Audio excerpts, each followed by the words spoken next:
Oh, hello there. My name is Lolo Bottoms and thank you for coming to the first video of my channel. Um, Officially I'm launching in January, but I thought I'd start you all off with a Christmas special, reading to you one of my favorite Christmas stories, How the Grinch Stole Christmas. So here we go, enjoy.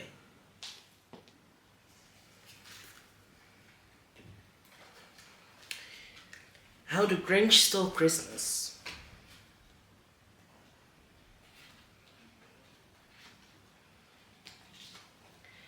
Every Who down in Whoville liked Christmas a lot. But the Grinch, who lived just north of Whoville, did not. The Grinch hated Christmas, the whole Christmas season. Now please don't ask why. No one quite knows the reason. It could be his head wasn't screwed on just right. It could be, perhaps, that his shoes were too tight. But I think the most likely reason of all may have been that his heart was 2 sizes too small. But whatever the reason, his heart or his shoes, he stood there on Christmas Eve, hating the Whos, staring down from his cave with a sour Grinchy frown at the warm lighted windows below in their town. For he knew every Who down in Whoville beneath was busy now hanging a mistletoe wreath. And they're hanging their stockings, he snarled with a sneer. Tomorrow is Christmas, it's practically here. Then he growled with his Grinch fingers nervously drumming, I must find a way to stop Christmas from coming. For tomorrow, he knew, all the Who girls and boys would wake bright and early. They'd rush for their toys. And then, oh the noise, oh the noise, noise, noise, noise. That's one thing he hated, the noise, noise, noise, noise. Then the Who's, young and old, would sit down to a feast. And they'd feast, and they'd feast, and they'd feast, feast, feast, feast. They would feast on Who pudding and rare Who roast beast, which was something the Grinch couldn't stand in the least. And then they'd do something he liked least of all. Every Who down in Whoville, the tall and the small, would stand close together with Christmas bells ringing. They'd stand hand in hand. And the Whos would start singing. They'd sing and they'd sing, and they'd sing, sing, sing, sing. And the more the Grinch thought of this Who Christmas sing, the more the Grinch thought, I must stop this whole thing. Why, for 53 years I've put up with it now. I must stop this Christmas from coming. But how? Then he got an idea. An awful idea. The Grinch got a wonderful, awful idea. I know just what to do. The Grinch laughed in his throat. And he made a quick Santa Claus hat and a coat. And he chuckled and chuckled. What a great Grinchy trick. With this coat and this hat, I look just like Saint Nick. All I need is a reindeer. The Grinch looks around. But since reindeer are scarce, there was none to be found. Did that stop the old Grinch? No, the Grinch simply said, if I can't find a reindeer, I'll make one instead. So he called his dog Max. Then he took some red thread and he tied a big horn to the top of his head. Then he loaded some bags and some old empty sacks on a ramshackle sleigh and he hitched up old Max. Then the Grinch said, get up! And the sleigh started down towards the homes where the Whos lay a snooze in their town. All the windows were dark, quiet snow filled the air. All the Whos were all dreaming sweet dreams without care. When he came to the first little house on the square, this is stop number 1, the old Grinchy Claus hissed, and he climbed to the roof, empty bags in his fist. Then he slid down the chimney a rather tight pinch, but if Santa could do it, then so could the Grinch. He got stuck only once, for a moment or two, then he stuck his head out the fireplace view, where the little Who stockings all hung in a row. These stockings, he grinned, are the first thing to go. Then he slithered and slunk with a smile most unpleasant around the whole room, and he took every present. Popguns and bicycles, roller skates, drums, checkerboards, tricycles, popcorn and plums.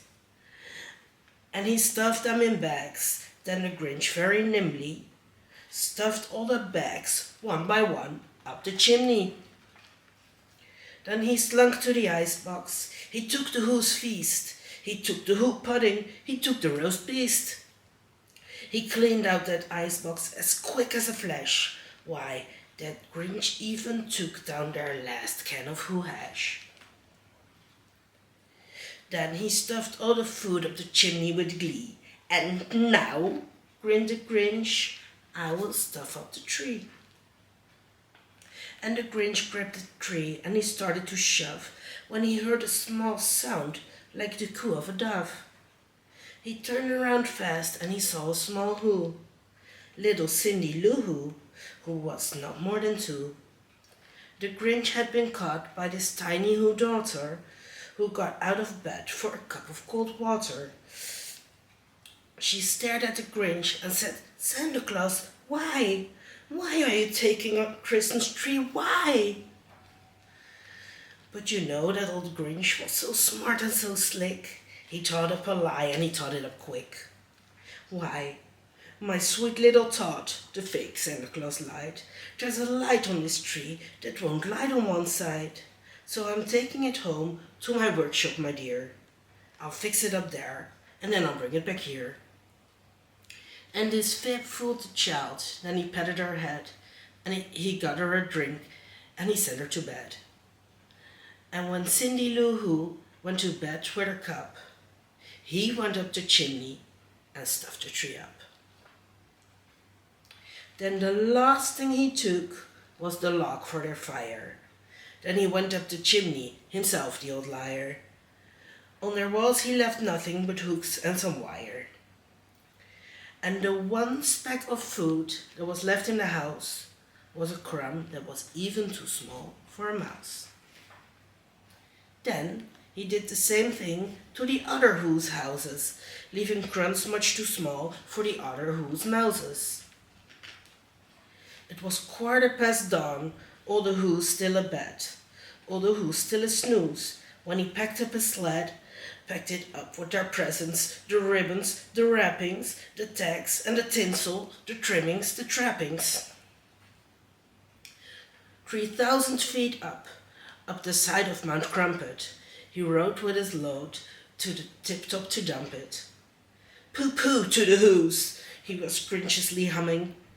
"They're finding out now that no Christmas is coming. They're just waking up. I know just what they'll do. Their mouths will hang open for a minute or two. Then the Who's down in Whoville will all cry boo-hoo."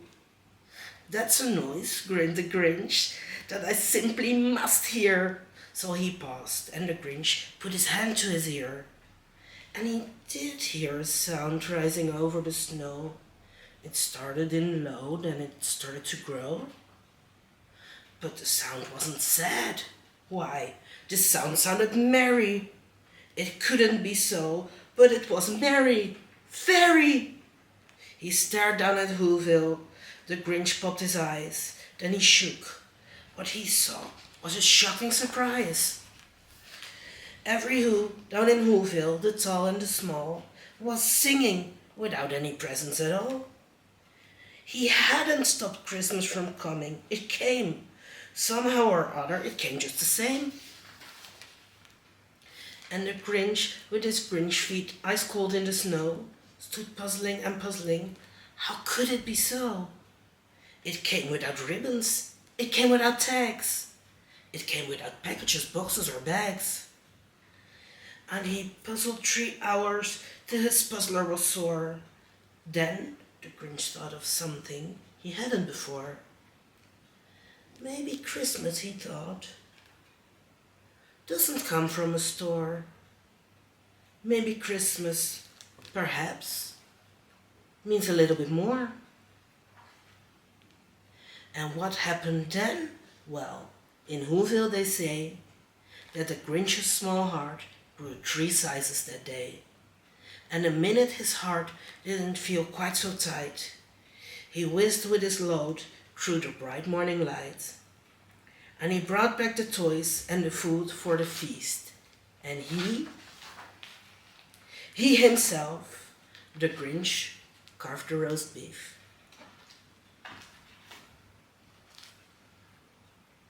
Now that was one of my favorite Christmas stories, How the Grinch Stole Christmas.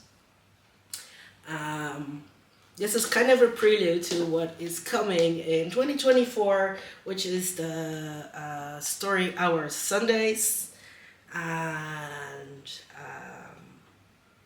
I want to thank you all for watching my first video. I hope you enjoyed it. I wish you very, very happy holidays with you and yours. And I hope to see you all next year.